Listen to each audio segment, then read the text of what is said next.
The top stories for the hour. An economist says Africa's growth is being held back by trade barriers, urgent action.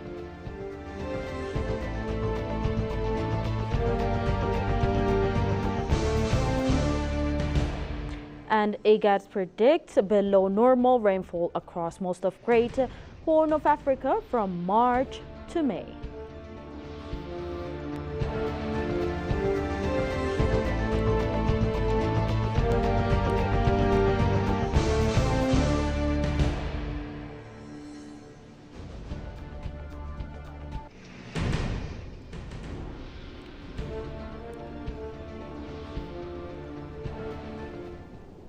Hello and welcome to EBC World, the voice of Pan-Africanism. I'm Magdalena Isayum with the daily updates. And now moving on. The Ethiopian Diaspora Association, in collaboration with various stakeholders, had launched Diaspora Week in Addis Ababa with participants from government officials, diaspora members and other interested parties. The event includes a bazaar and exhibition at Gion Hotel showcasing financial institutions and local producers running from January 22 to 23, 2025. Ambassador Antene Tariku, representing the Ethiopian Diaspora Service, emphasized the government's effort to enhance diaspora involvement in Ethiopia's socio-economic development. He highlighted new reforms such as enabling diaspora members to open foreign currency accounts locally, which facilitates their participation in key investment opportunities. Additionally, Ambassador Antena noted that diaspora members can now access the National FIDA ID as essential for receiving social and economic service in Ethiopia, encouraging them to take advantage of this opportunity. Qedis Lul Seged, president of the Ethiopian Diaspora Association, shared that similar events and exhibitions are planned for Canada next month, further advancing the organization's global mobilization of the diaspora for Ethiopia's development.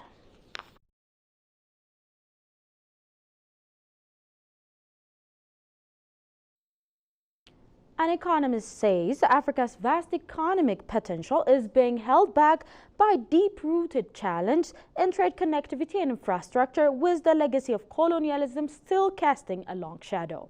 Professor Mulatu Fakadu, a prominent trade economist in Swane University of Technology in Pretoria, calls for urgent collective action by African leaders to break down these barriers and propel the continent towards greater integration. Johannes van Tahun has more.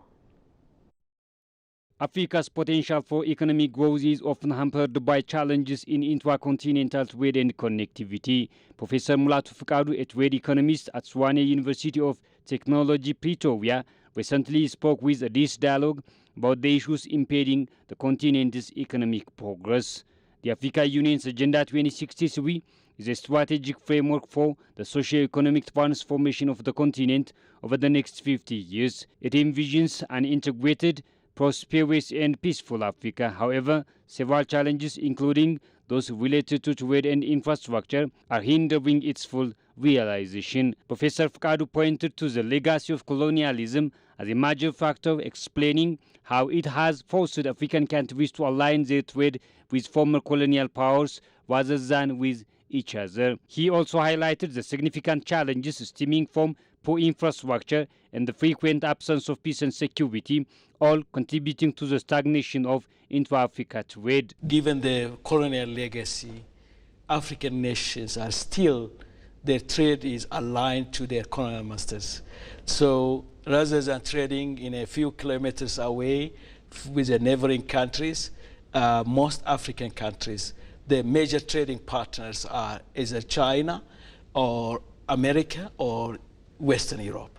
So, and again, there is no infrastructure connecting African countries. Roads, railways, access to ports are very difficult. The other problem is security. You know, there are security issues in every border in Africa. There are terrorists or, you know, rebel groups operating in every jungle of Africa. That makes African trade difficult. Adding to these issues, Professor Fakadu emphasized the significant hurdles that the continent faces in achieving the ambitious goals of Agenda 2063.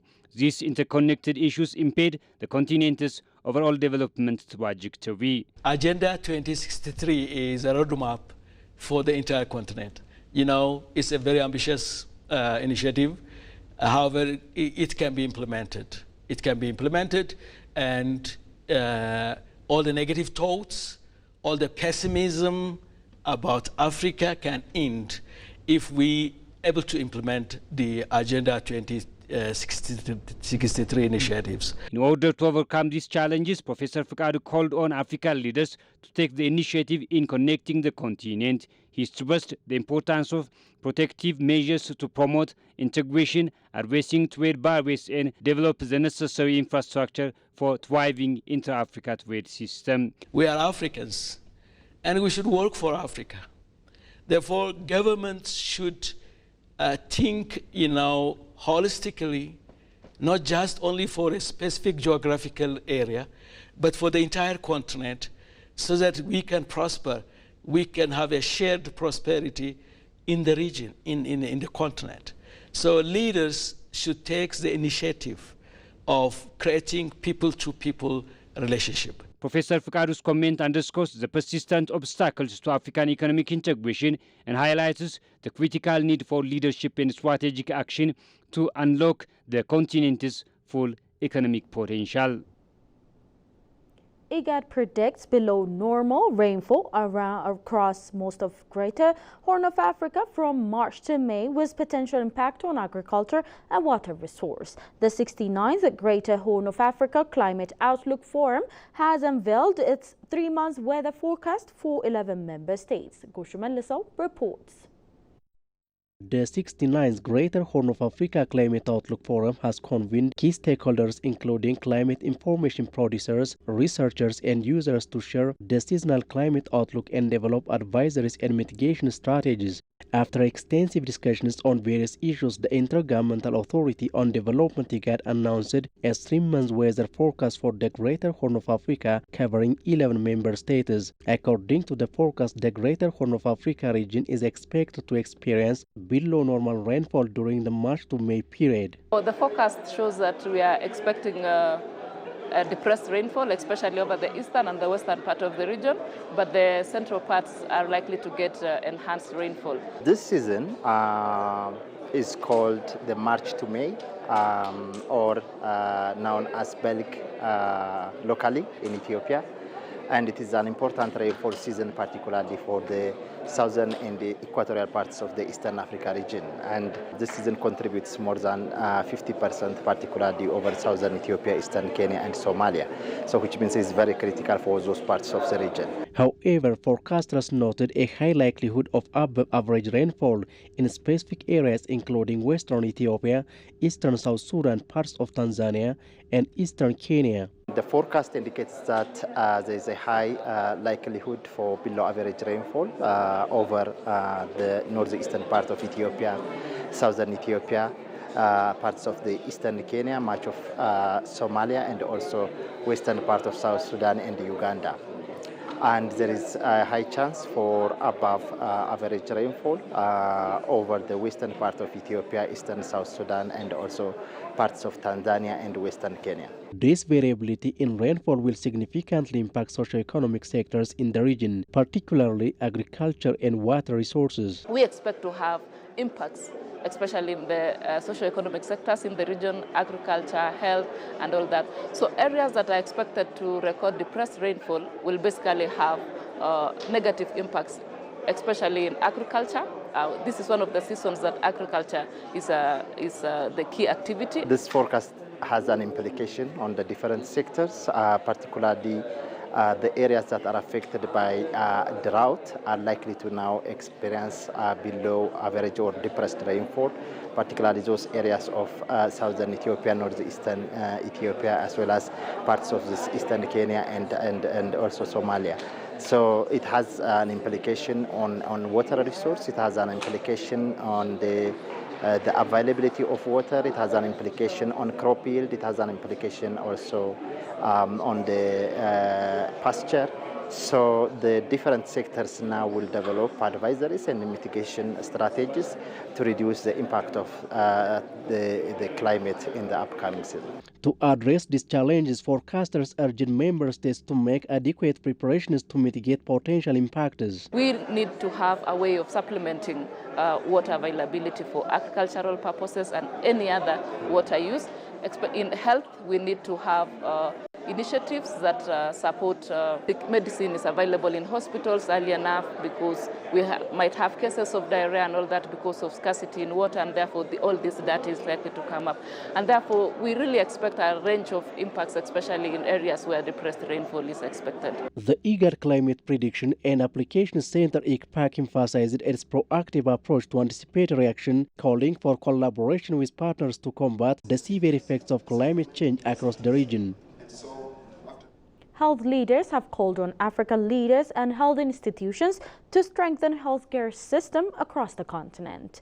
Adisa Chihambakwe, president of the African Chiropractic Federation, and Richard Brown, Secretary General of the World Federation of Chiropractic, have also urged African leaders to present a clear roadmap for healthcare reforming at the upcoming African Union Summit. Shagao Yamato has the following report. The African Union's Agenda 2063 envisions a prosperous Africa based on inclusive growth and sustainable development, with key goal of ensuring citizens are healthy and well-nourished through substantial investments in expanding access to quality health care. While Africa has made strides in improving health indicators, many countries continue to face challenges, including inadequate healthcare facilities and shortage of healthcare workers. In an exclusive interview with EVC World, Adisa Chihambakwe, president of the African Chiropractic Federation, and Richard Brown, Secretary General of the World Federation of Chiropractic, stressed the need for African leaders to advance healthcare across the continent. We need to strengthen and prioritize primary care. When it comes to the expense of primary care versus maybe secondary care and upper care, and by that I mean the first contact, the work that's being done in clinics, when people are coming into locations, they should be able to get the services that they need. If it's a public clinic or a private clinic, the first contact, you should be able to get a good assessment and diagnosis of your condition, as well as initial primary care for what you need. So primary care involves like the first advice, that you get education about your condition. You might also need to be given medication or given advice. So throughout Africa, we need to prioritize primary care and not focus only on things such as surgery, because surgery is more expensive than primary care. And so hence, the more we're focusing on primary care, I think that would be a great way to advance healthcare for Africans across the continent. So the African Union has combined with the World Health Organization in a transformation agenda.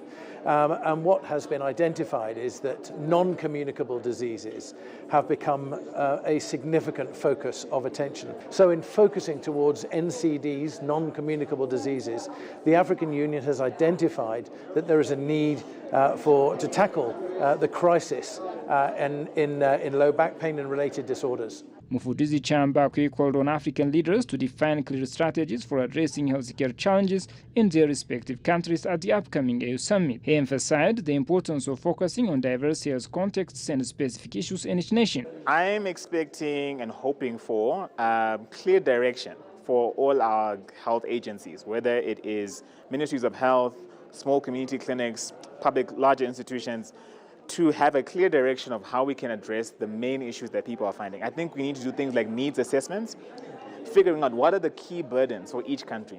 For Ethiopia, it might look different from where I come from in Botswana. We have totally different contexts and totally different issues that we're facing.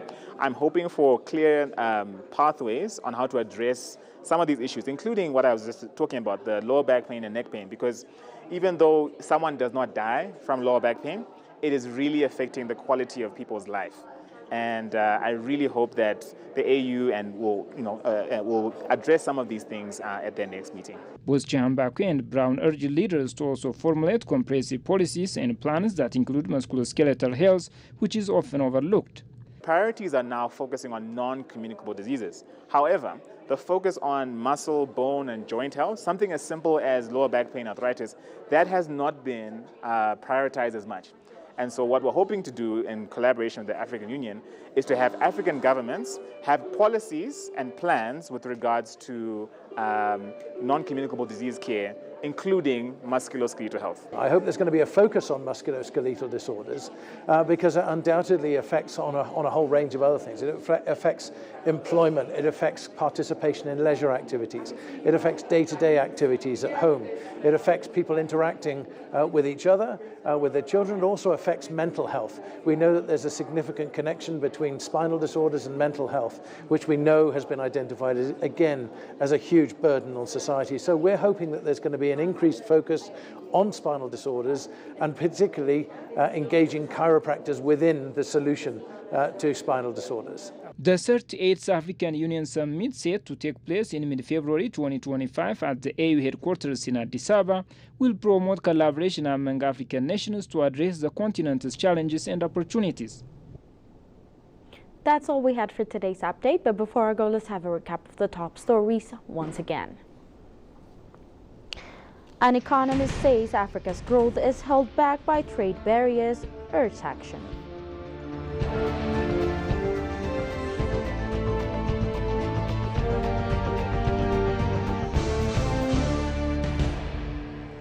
And IGAD predicts below normal rainfall across most of Greater Horn of Africa from March to May.